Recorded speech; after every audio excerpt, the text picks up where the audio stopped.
Water levels in Farmington Bay of the Great Salt Lake are dropping, leaving isolated wetlands, mostly on the south and north sides of the bay. Our research area is the wetlands just south of the Antelope Island Road.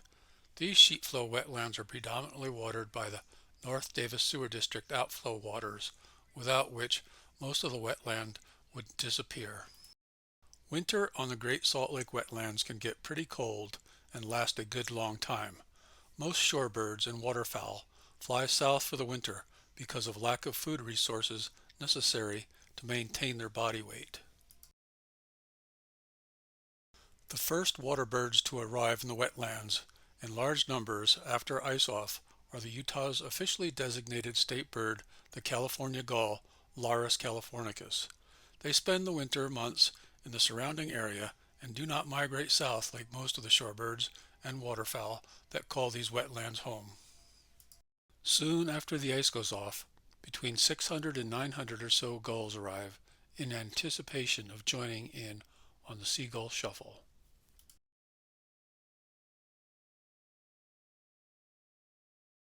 Here we see California gulls doing the Seagull shuffle. These birds are very intelligent, highly social, and learn to dance from each other.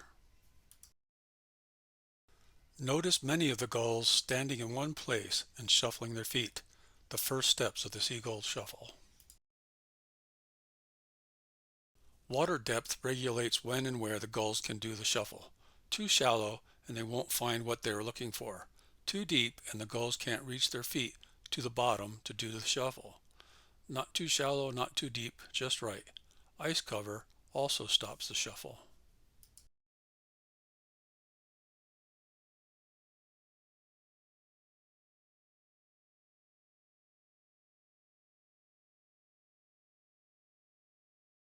Here are a few photos of the depressions in the sand that the gulls leave behind after moving on to shuffle elsewhere.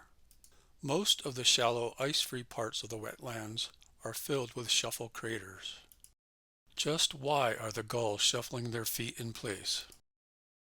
They are kicking up midge larvae by the millions.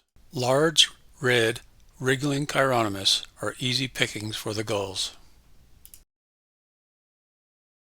At this time of year, gulls rely on midge larvae as their #1 food resource in the wetlands, as there are no brine shrimp or adult brine flies available at least for another month.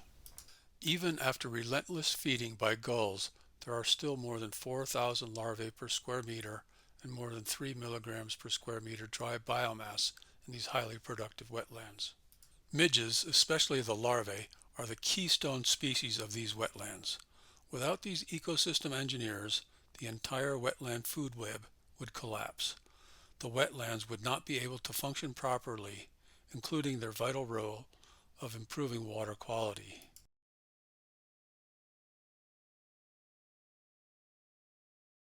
The dynamics between midge larvae and Utah state bird, the California gull, and the thousands of migratory shorebirds and waterfowl are in a constant unrest of intricate life and death dances in these wetlands.